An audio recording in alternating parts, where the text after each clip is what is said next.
Olá pessoal, eu sou o professor Macari e hoje nós vamos continuar falando um pouquinho mais sobre a Segunda Guerra Mundial. Muito bem, nas aulas anteriores já falamos um pouquinho ali sobre a Itália, né? A invasão que ela faz na Albânia em 7 de abril de 1939. Também falamos sobre o Pacto de Aço de 22 de abril de 1939 entre Itália e Alemanha, aonde ali esse pacto, ele simplesmente é uma aliança ofensiva e defensiva entre essas duas potências.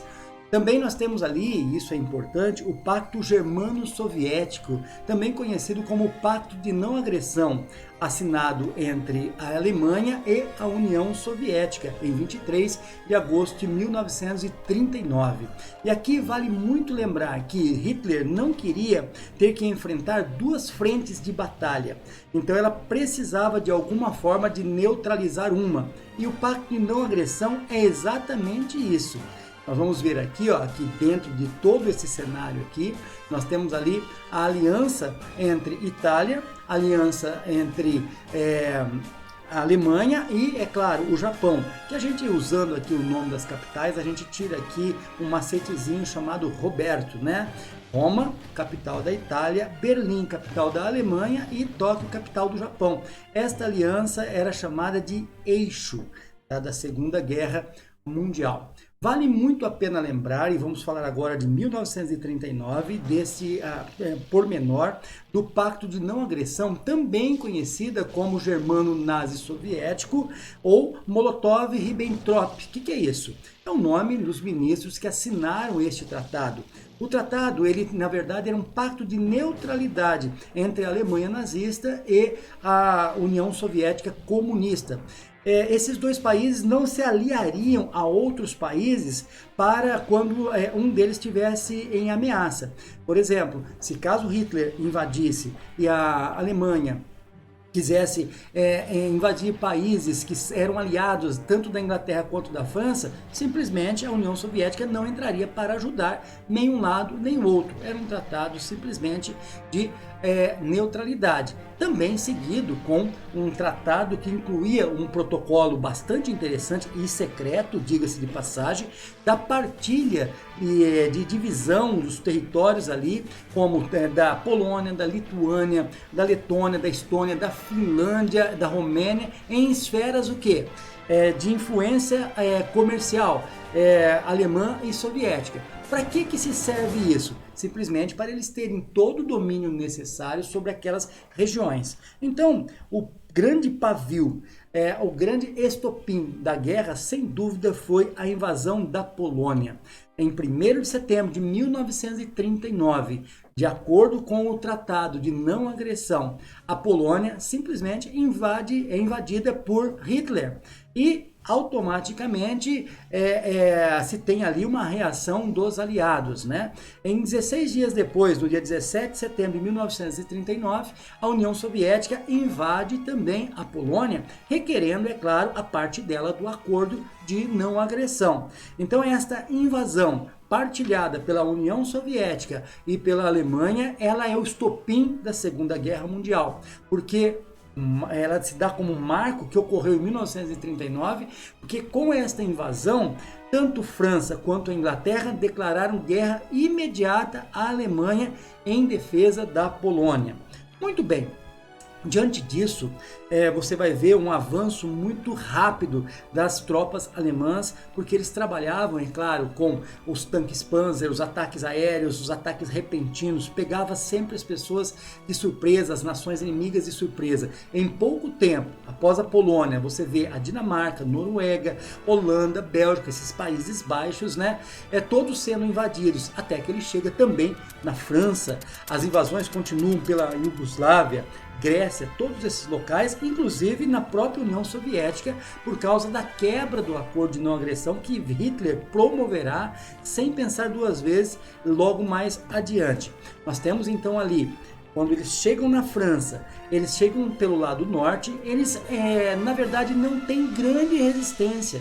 os nazistas conseguem dominar a parte norte até com uma certa facilidade. Por isso essa parte norte, por não oferecer a resistência à altura do necessário para impedir uma invasão alemã, eles são chamados ali de colaboracionistas, porque de certa forma esta falta de resistência colaborou para que Hitler dominasse ali, principalmente ali a parte norte até chegar em Paris, inclusive.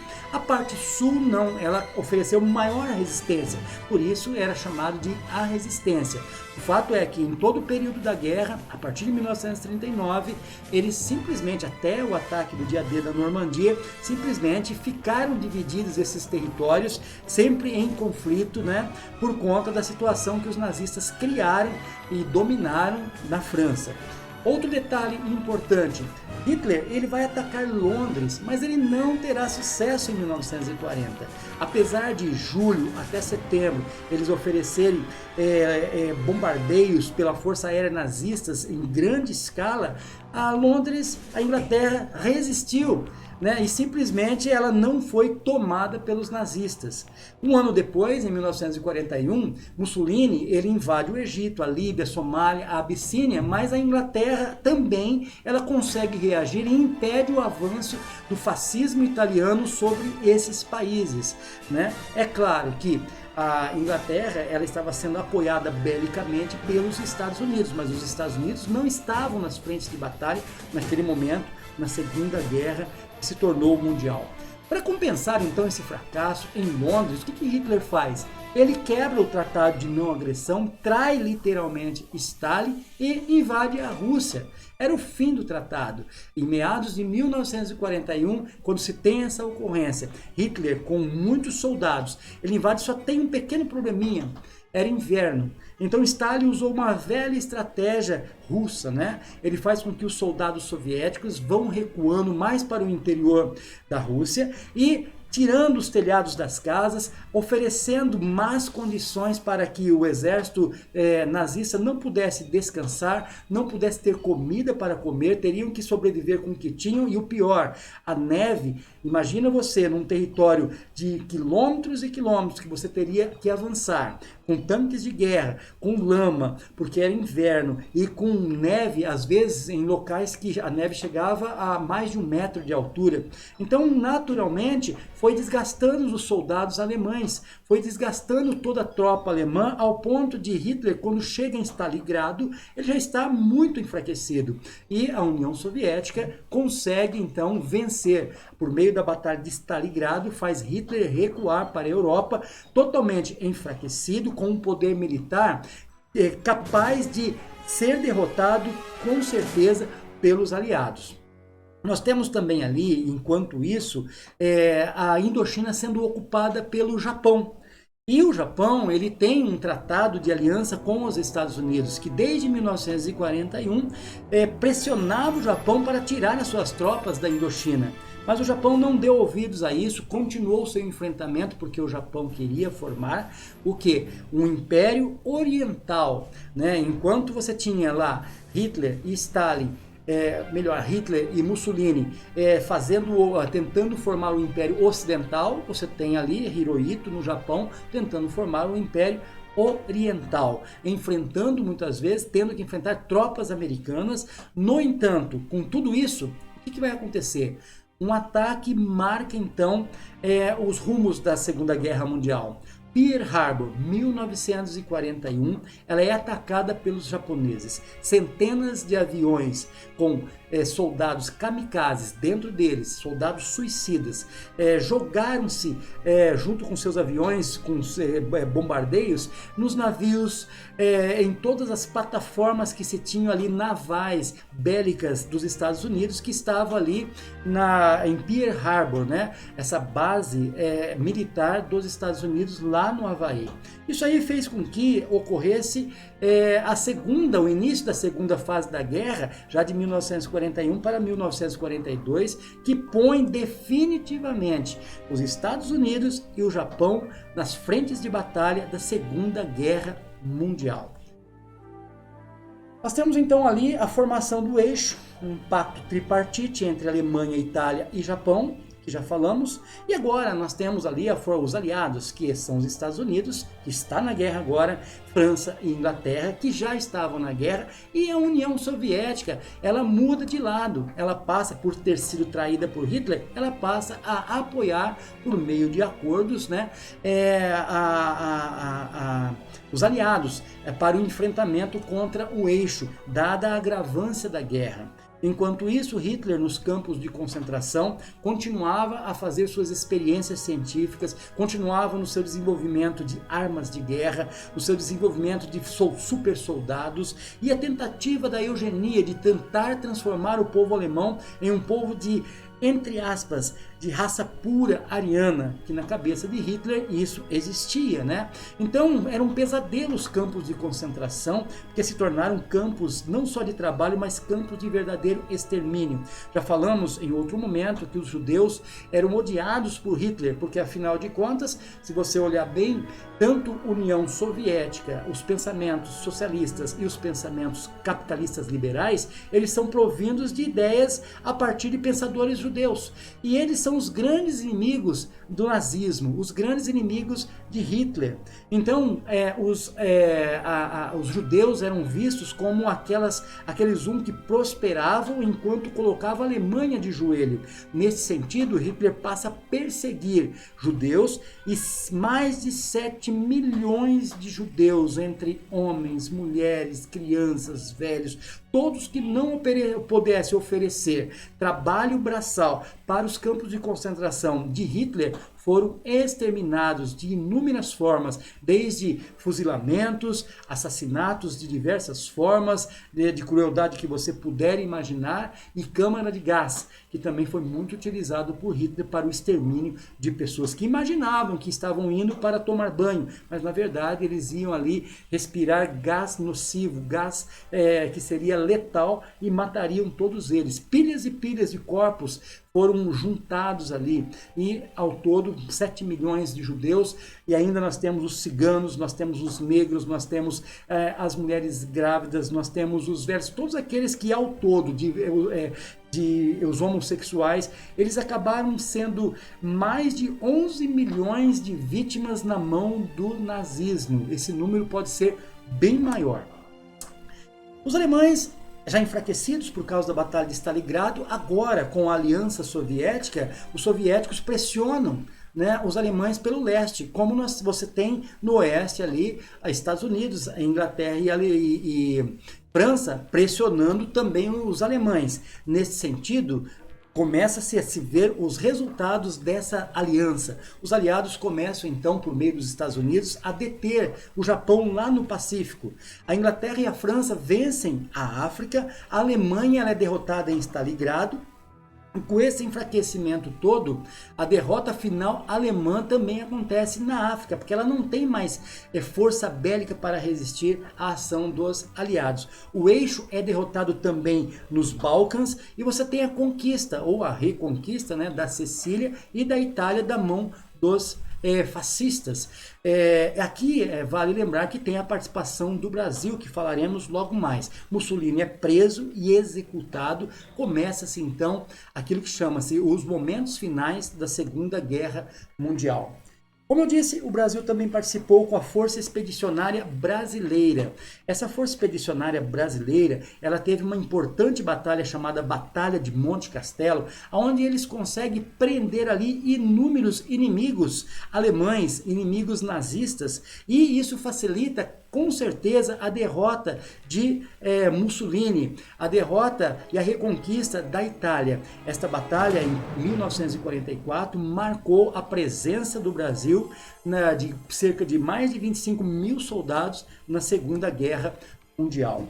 Em 1944 ainda, o Exército Vermelho derrota os alemães na União Soviética, ela liberta, né, também os países bálticos, né, como Polônia, Romênia, Bulgária e a própria Iugoslávia, países que lembram que iam ser tomados, né, por influência, são libertados todos esses países ali. E também nós temos ali, sem dúvida nenhuma, a invasão da Normandia, uma importante invasão que acontece em 6 de julho de 1944, chamado o famoso Dia D, ou o Dia da Decisão, onde os aliados vão invadir, né, as praias da Normandia com milhares e milhares de paraquedistas, tanques anfíbios, soldados, tá, para tentar reconquistar ali a França. Um detalhe no meio disso tudo, né, alguns historiadores mostram que nesse dia, sabe o que Hitler estava fazendo? Estava dormindo. E quem ousaria acordar Hitler nesse momento? Lembre-se que Hitler ele era um usuário de certas drogas, cocaína, esse tipo de drogas. E ele estava tão chapado, vamos dizer assim, que ele dormiu praticamente o dia todo, que não houve então um estrategista naquele momento, um comando de Hitler para imunizar ou neutralizar, melhor palavra, né, as ações dos aliados. E os aliados conseguem, por meio de muitas mortes, é claro, mas conseguem chegar ali dentro da França e reconquistar totalmente a França, até chegar em Paris. Em 1944 ainda ocorre a libertação da cidade de Paris e a França é totalmente restituída para as mãos dos aliados e tiradas das mãos dos nazistas. 30 de abril de 1945 é o fim de Hitler. Os aliados alcançam Berlim e a capital alemã já estava tomada pelos soviéticos. Os soviéticos então vão fazer com que Hitler não se renda, porque ele simplesmente se suicidou. Ele, com inúmeros oficiais e suas famílias, se mataram literalmente, escondidos nos bunkers, vendo a sua derrota, simplesmente se suicidaram. E outras centenas de oficiais nazistas foram presos e julgados futuramente no tribunal de Nuremberg por crimes de guerra contra a humanidade. E enquanto isso no Japão, como está o Japão? O imperador Hirohito continua resistindo aos ataques e continua querendo ainda conquistar territórios. E o caminho do Japão foi esse, né? Batalha de Midway, muito importante essa batalha, com derrotas japonesas, Batalha do Mar do Coral, Batalha de Nova Guiné, das Filipinas, de Okinawa, todas essas batalhas aqui acabaram enfraquecendo Hirohito. No entanto, ele não desistiu, até que pronto, nós temos que é exatamente essa imagem que temos aqui atrás, né? A explosão da bomba atômica, a grande arma secreta dos norte-americanos. Estados Unidos resolve então, tendo como única opção, né, detonar a bomba atômica, apelar para o recurso atômico para pôr fim à guerra. 2 cidades são destruídas, Hiroshima e Nagasaki, mais de 150 mil mortos instantaneamente, né? Uma explosão sem igual. Era o primeiro momento que era usada uma arma nuclear no planeta, no mundo, numa guerra.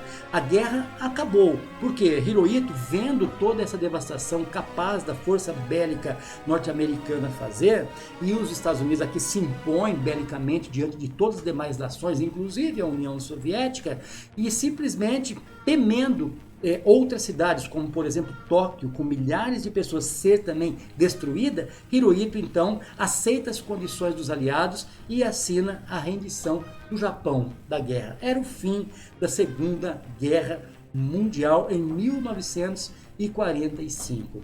Nós temos um novo cenário mundial, uma reorganização do mapa político mundial. O Japão e a Itália perderam as suas conquistas. A Alemanha tem o seu território dividido ali entre aliados, França, Estados Unidos e Inglaterra, e a União Soviética, todos vencedores da Segunda Guerra Mundial.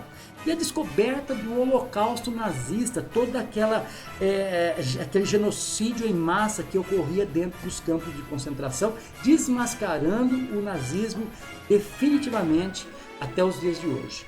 O novo mapa político da Europa, então, é estabelecido com divisões de territórios entre os principais vencedores da guerra. A Alemanha foi dividida em 4 zonas, né? França, Inglaterra e Estados Unidos, e a outra parte oriental ficou para a União Soviética. Você tem a Alemanha, vai perder territórios conquistados, nós vamos ter divisões na Coreia, divisões no Vietnã, tá? E nós temos também ali em 1948, logo depois do final da Segunda Guerra Mundial, o reestabelecimento do Estado de Israel, que praticamente mais 1000 e tantos anos, já não existia mais por causa da diáspora judia, e agora eles vão novamente, e diga-se de passagem, e isso foi conseguido porque um voto de um brasileiro chamado Oswaldo Aranha decidiu, o famoso voto de Minerva, que decidiu que a nação de Israel voltaria para os seus territórios antigos.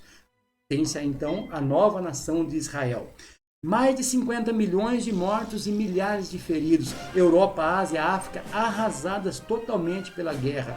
Há um recuo das forças dos governos totalitaristas, inclusive no Brasil, que Getúlio Vargas vai sair do poder, vai ter que renunciar, porque ele era um ditador, né, por conta dos totalitaristas terem perdido a guerra. Você tem os Estados Unidos totalmente fortalecido, porque os seus territórios não foram destruídos, e podendo agora fortalecer e, sem dúvida nenhuma, consolidar a sua hegemonia mundial. A União Soviética também está fortalecida porque ela participa desta vitória, militarmente e politicamente ela tem um poder muito grande, e Estados Unidos e União Soviética, por questões ideológicas, comunistas e capitalistas, vão quebrar qualquer tipo de aliança. E dali para frente nós temos o famoso início da Guerra Fria, uma guerra ideológica entre as potências americanas e as potências soviéticas, que vai durar muitos anos, cerca de quase 50 anos. É isso, pessoal. Existem muitos detalhes da Segunda Guerra Mundial que você pode investigar, pode aprofundar, e você vai se enriquecer demais em conhecimento. Nossa aula fica por aqui hoje. Um grande abraço, aquele beijão no coração. Tchau, tchau.